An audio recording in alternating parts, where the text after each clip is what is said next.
ala fai mai ai whanunga le lei o le nei tai au fou. Ma lei fua mai ai le file mua o lo tātou matai sili o le langi. O maia tātou tāpo i atu i le atua. A wāua e whaola lava i atea.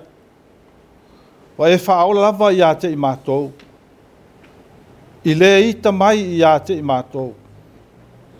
Wa e whaamasiasi fo i e ino mai i atea i mātou. Mātou te vi i atu ai pea i le atua. Mātou te whane ne e fo i e whaavavau i lau suafa. Tātou te talo.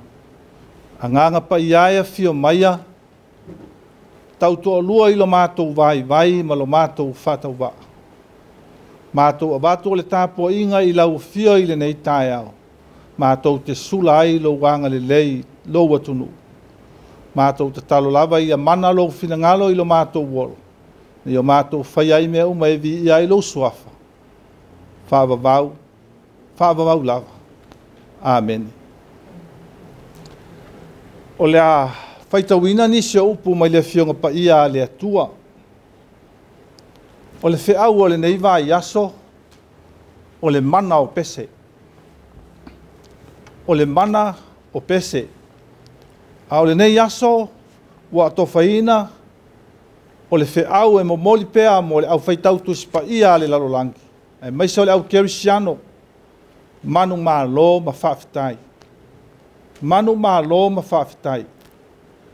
Tusio e soto o le matau pe se fulu lima.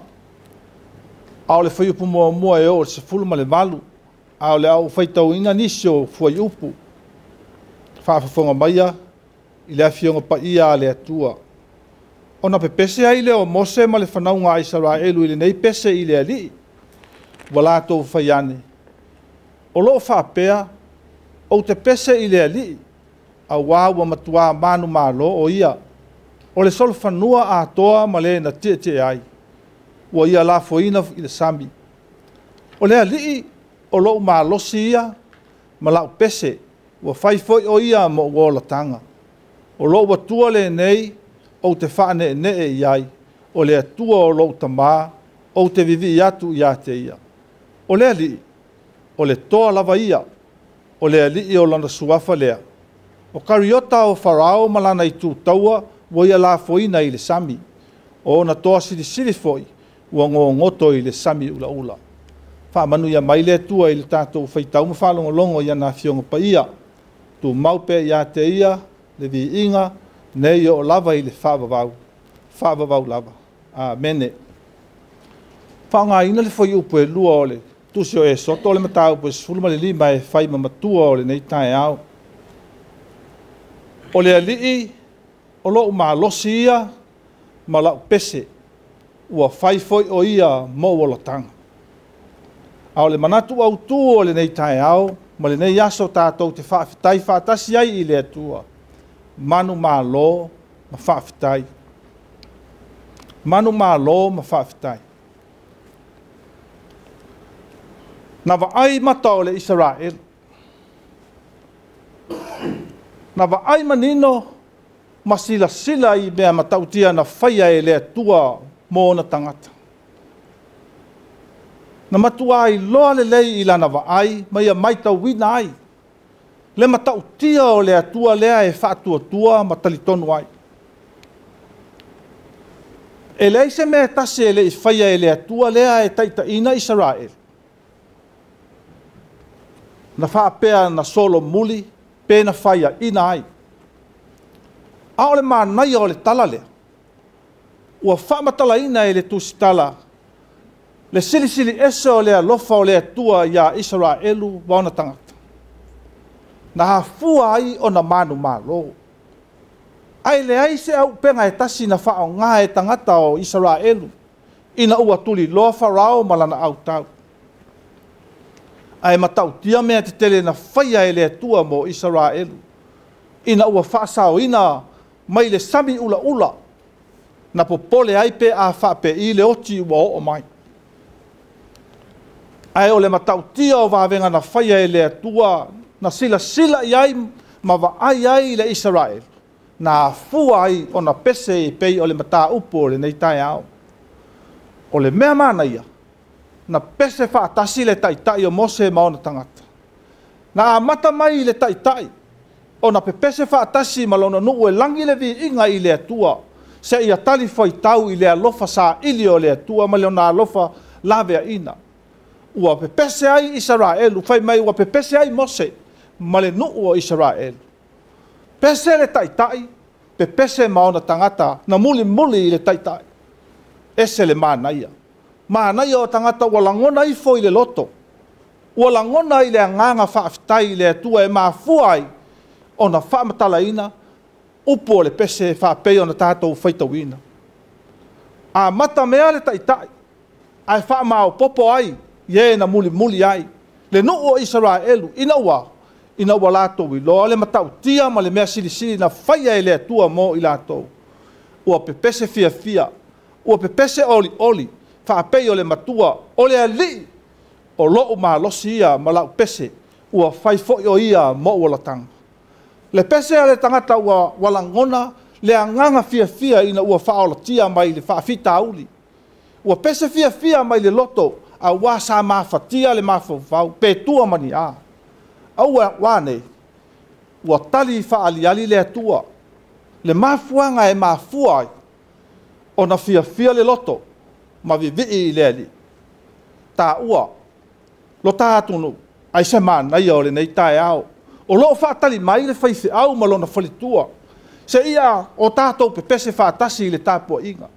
O loo whaatali mai le au nā le atua. Se ia osi whaatasi le tāpua inga. A whaifo i we tau whaavai vai wa ele fia pese i le nei tae au. Alu. Susu e pepese whaatasi e manu mālo ai le kālesia. E manu mālo ai le atunu e pepese whaatasi. I lea lii, ina ia vi, ia lona alofa, ma lana anga le lei, ia i tātou uma. O maia tātou wo i le malu, e pepese whaatasi ina ia manu mālo le alofa o le atua. Na ia whaasaunga le mulo wolo ana nafi ma le so e o lava ata e au. Se o tāu whaatasi i le whalesa, se o tātou whaatasi i malu tā pua i nei tae au. Se o tātou whaafitai whaatasi malana au auna. Ea, e maa li ai pesenga. E mana ai le pese i le ali. Ina ia vi ia lona suafa. E whaamanui ai fe au matiute o le nei vai aso. Ai meise, o matawhai oi, malawa singa tātou te whenga iai, i le nei aso. I anga le lei mai le atua. Whaamanui ai lo tātou watunu. Ai meise, ia malutia pea i ona awanga le lei. Tātou pese, i le pese tol se lau fitu se fu. Tol se lau fitu se fu le pese tātou te pese ai.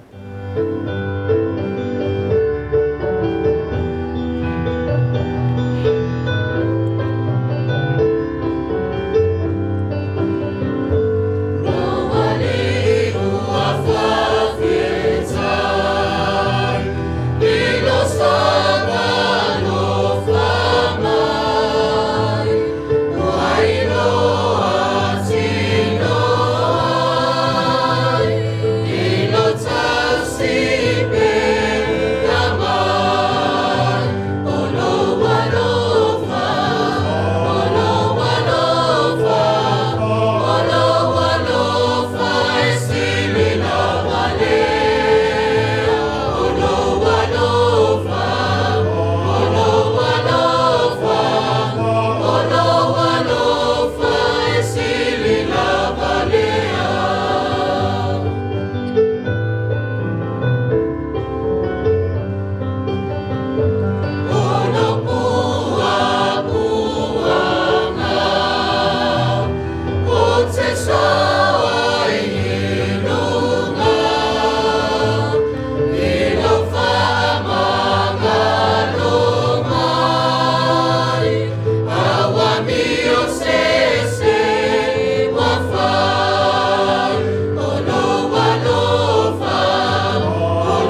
le a tātou te talo.